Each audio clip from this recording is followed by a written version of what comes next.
Hi.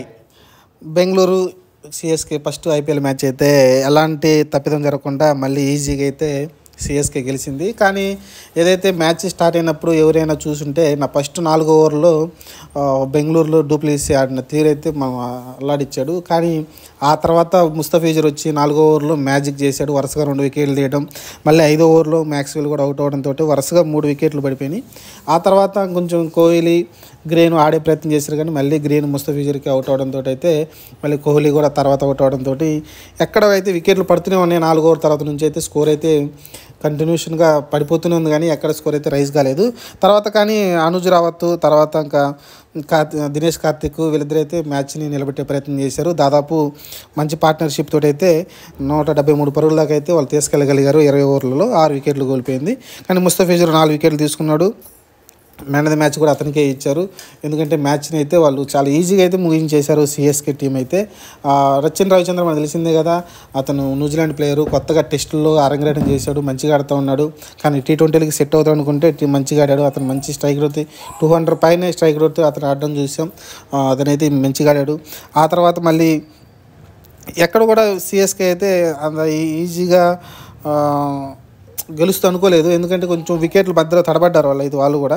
కానీ తర్వాత ఈజీగా అయితే అంటే అందరూ ఒక్కరు కూడా హై స్కోర్ లేకుండానే అందరూ ఈజీగా అజింక్య రహానే కావచ్చు, డైరన్ మిచెల్ కావచ్చు, శివన్ దుబే కావచ్చు, రవీంద్ర జడేజా వీళ్ళందరూ కూడా అందరూ 20లు 30లు చేసుకుంటూ మ్యాచ్ని అయితే సునాయాసంగా గెలిపించారు. వాళ్ళు కూడా 4 వికెట్లు పడ్డప్పటికీ నియర్ 19 ఓవర్లకి అయితే మ్యాచ్ని అయితే క్లోజ్ చేసేసారు.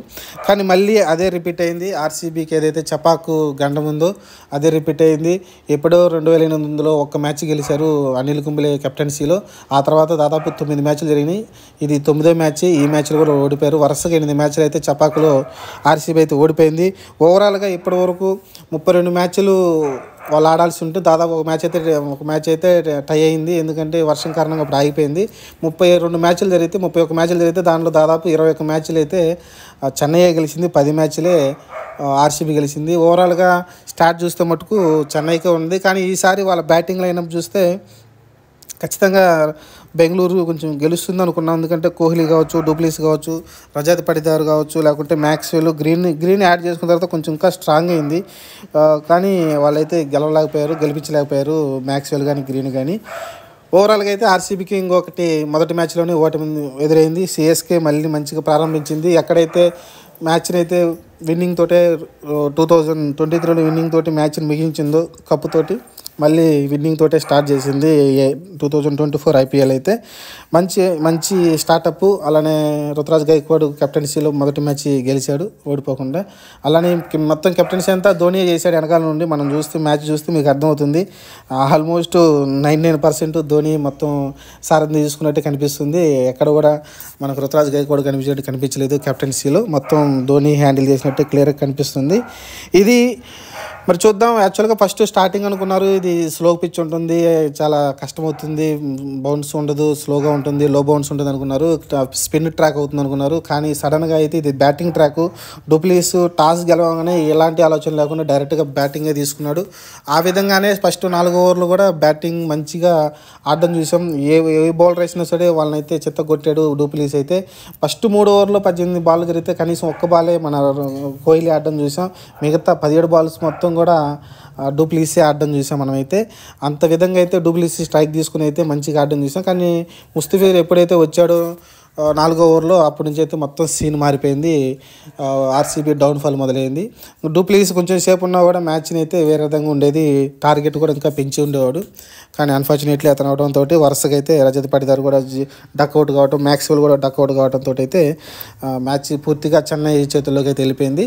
ఇంకా అక్కడి నుంచి మొదలైన డౌన్ఫాల్. ఆర్సీబీ ఎక్కడ కూడా ఇంకా కోలుకోలేదు. అలానే నెక్స్ట్ బౌలింగ్లో కూడా పెద్ద పరిస్థితి రాలేదు. వాళ్ళ బౌలర్స్ ఎవరైతే మెయిన్ బౌలర్స్ ఉన్నారో వాళ్ళ ఏదైతే సిరాజ్ కావచ్చు, లేకుంటే ఇంకా మిగతా బౌలర్స్ ఎవరు ఉన్నారో ఎవరు కూడా అంత ప్రదర్శన వాళ్ళ నుంచి రాలేదు. చాలా డౌన్ కనిపించింది. యష్ దయాల్ తీసుకున్నారు. యాక్చువల్గా యష్ దయాల్ మరి అతను ఎక్కువ పెట్టి కొనుక్కున్నారు అతన్ని అయితే.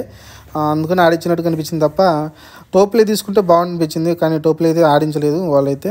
కరణ్ శర్మ కావచ్చు ఎవరు కూడా అసలుకి బౌలింగ్లో అంత ఈజీగా వాళ్ళు ఆడడం చూసాం. కానీ అంటే ఆ పిచ్చే అలా ఉందనిపించింది. అయితే బ్యాటింగ్ మీదకి ఈజీగా బాల్ వస్తున్నట్టు అనిపించింది. ఇంతకుముందు చెన్నై పిచ్ లాగా అనిపించలేదు. ఎందుకంటే చెన్నై పిచ్ మనం చాలా సంవత్సరాలు చూస్తూ ఉంటాం. లో బౌన్స్ ఉంటుంది, లైట్గా టర్న్ ఉంటుంది, ఒక్కోసారి బాల్ ఆగి వస్తుంది. అలాంటి పిచ్ అయితే కనిపించలేదు. ఈజీగా అయితే బ్యాటింగ్ కనిపించింది. అది main Mustafizur left hander bowler కాబట్టి అతను మంచి ఎక్స్పీరియన్స్ ఉంది అతనికి. బంగ్లాదేశ్ తరఫున చాలా మ్యాచ్లు గెలిపించాడు. ఎస్ఆర్హెచ్ కూడా ఇంతకుముందు ఆడాడు అతను. ఎస్ఆర్హెచ్ కూడా చాలా మ్యాచ్లు గెలిపించాడు. అతను ఎక్స్పీరియన్స్ ఉపయోగించుకొని అయితే అతను అవుట్ చేసినట్టు కనిపించింది. మనకైతే పిచ్లో అంత మద్దతు లేదు, కానీ అతని ముస్తఫిజుర్ మ్యాజిక్ చేసి ఆర్సీబీ మన చెన్నై సూపర్ కింగ్స్ని అయితే ఈజీ గెలిపించాడు. ఇది ఓవరాల్గా మొదటి మ్యాచ్ అయితే చెన్నై ఈజీ గెలిచింది. సబ్స్క్రైబ్ చేయండి.